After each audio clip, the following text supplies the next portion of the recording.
somebody pushed me.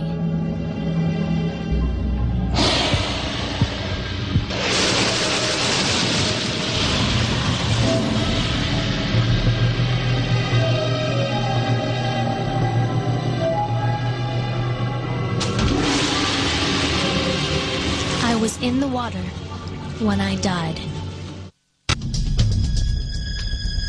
When I was Grandpa Augie, I died in the hospital.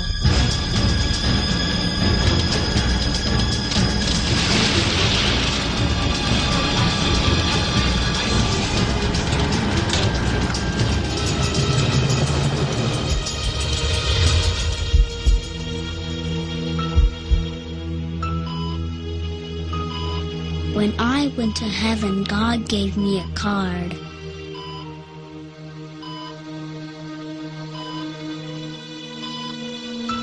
Everybody with a card like that is allowed to come back.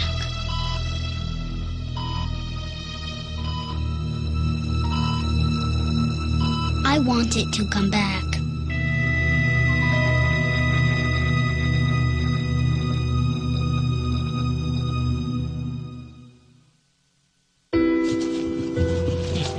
The Ortega home in Colorado. Jim Tucker from the University of Virginia cannot just reject what little Gus has to say about a previous life. There are certainly a lot of people who will simply dismiss this work because it disagrees too much with their assumptions about how the world works. But to dismiss something because it disagrees with your assumptions is really not very scientific. So we have this phenomenon, and we have the evidence that it's involved with this phenomenon. So the scientific approach is to explore it and learn all we can about it. The Ortega home in Colorado. Dr. Jim Tucker is interviewing Gus Ortega. Gus claims to have lived before as his grandfather. And how about your grandmother? Yeah. And were you a little boy when you were doing that, or was that when you were big? That was when you were big? Is Gus telling the truth? Tucker has no way of knowing. That is why the most crucial information in many cases come from the parents. Jim Tucker interviews Kathy and Ron Ortega. Standard procedure. And when was the next time that he said something that suggested he had information, that he knew things about your dad? Gus said, I had a sister, but she died. She's a fish now. And we said, she's a fish? What do you mean? What happened? And he said, well, some bad guys hurt her. Mm-hmm. And that really made me stop, because I only recently heard the whole facts of this story about my father's sister, and she indeed was murdered, and she was thrown into San Francisco Bay. A family secret. Little Gus could never have heard about this story, because even Ron Ortega did not know about his father's sister. How could his son? I really hadn't thought of reincarnation or even putting that word in connection with what was happening. I wasn't brought up, with learning about reincarnation. I was brought up Southern Baptist, and certainly did not hear about reincarnation. If you had told me that a year ago, yeah, right. You've come back. Uh-huh. But, now,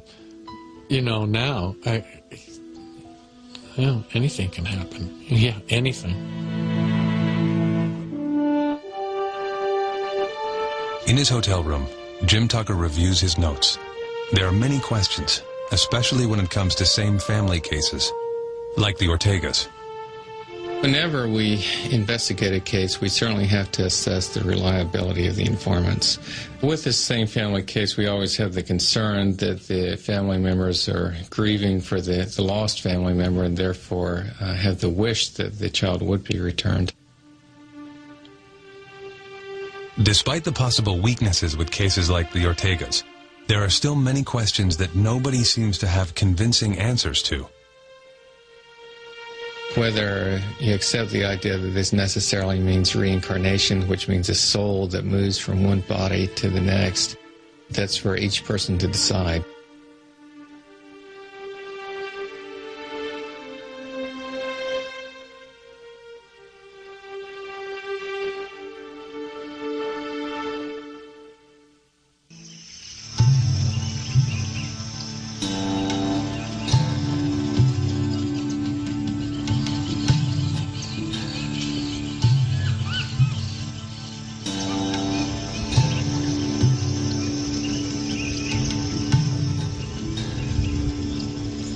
Professor Haraldson and his translator climbed the steep steps to one of Sri Lanka's most recognizable landmarks, the famous rock temple of Dambulla. The next step in the investigation of this case leads us here to the Dambulla temple, because Dilucci had spoken about it. And then the family, they decided to do something about Dilucci's talk. Dilucci's parents decided to call the abbot living in this temple and ask him if he knew of any girl who had died in this area and who fit the description given by Dilucci.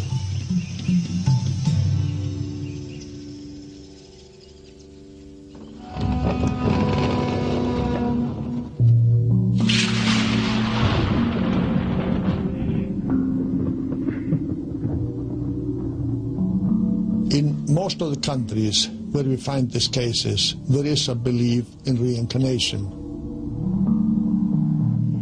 If a culture principally allows for the concept of rebirth, does that make reports of previous lives more likely? May that be one of the reasons why the best cases can be found in places like Sri Lanka? Here in Sri Lanka, we find most of the cases among Buddhist families. Of course, the majority of the population here is Buddhist, about two-thirds. But we also find some cases among Christians, and we even find a few among the Muslims. So the cases in Sri Lanka are found in all the major religious communities. The key to solving Dilucci's case may very well lie with the abbot of the rock temple. Haraldson and his translator can count on the fact that here, their investigation will be taken seriously, because reincarnation is a common concept for a Buddhist monk.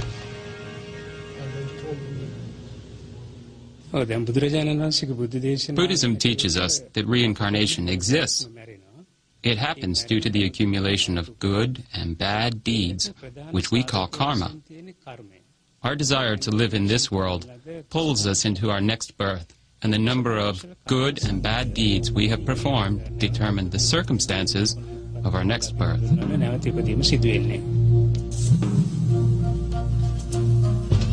But in the case of Dilucci, the abbot is unable to help. He knows of no other family that matches Dilucci's memories. Instead, he refers the scientist to the local newspaper. A personal friend of the abbot's, a journalist, decided to investigate Dilucci's claims after speaking with the monk. This is how the story continued. Mr. Abhipala, he learned about the case.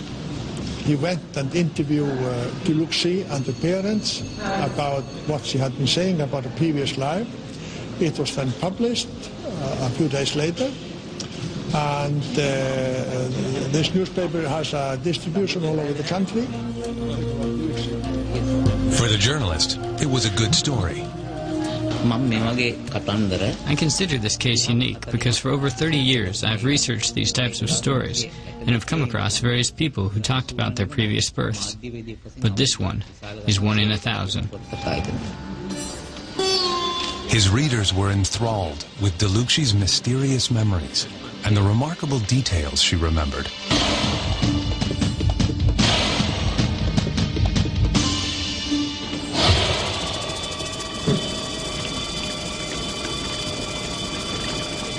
But for now, one question remains unanswered.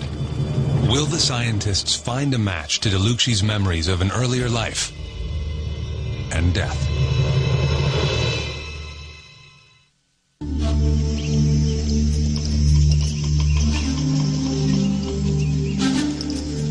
newspaper journalist had written an article about Dilukshi's memories of a past life. The article mentioned that the girl thinks she used to live near the Dambula rock temple. Several weeks after the article was published, the mail arrives at the Nisanka home.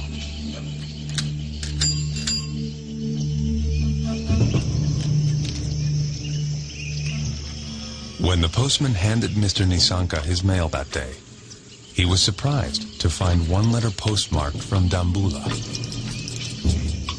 He had no friends or relatives in that part of the country. When he opened the letter, he was stunned.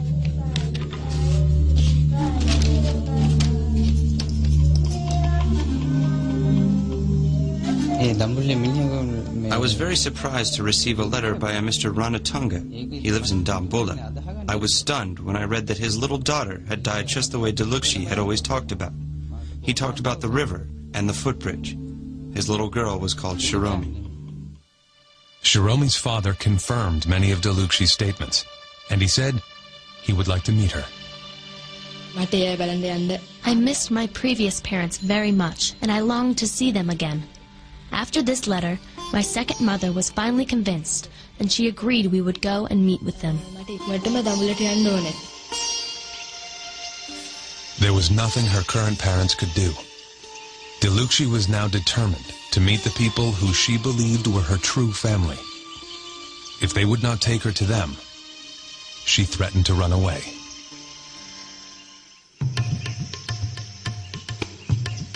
The letter finally convinced Dilukshi's parents. They were going to take her to the place where she thinks she died. They took Dilukshi on a 6-hour drive to Dambula. When they came closer to the city, Dilukshi began to recognize landmarks. She even started to direct the driver toward the house where her previous family lived.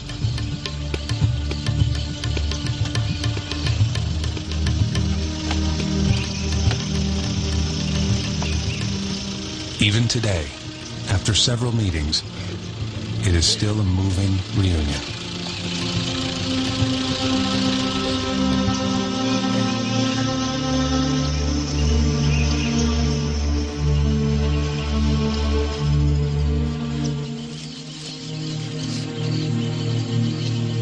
For Professor Haraldson, a rare opportunity to witness what could be two lives intersecting.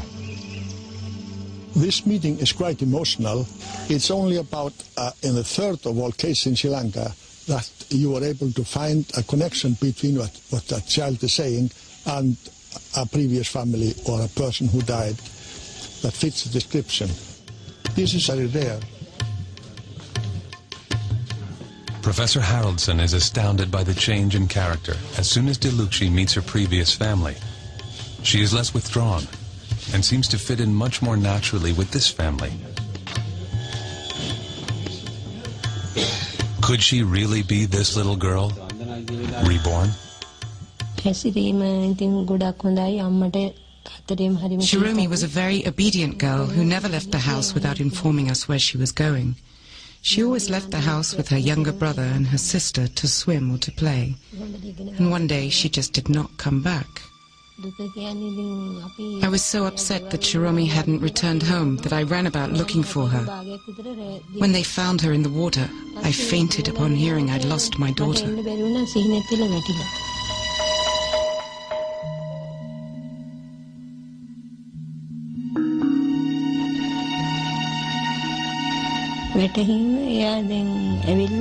When Dilukshi was brought here, she was able to recognize us as her previous parents. She was also able to recognize her old belongings and the neighbors who lived nearby. All of this convinced me she was my child, reborn.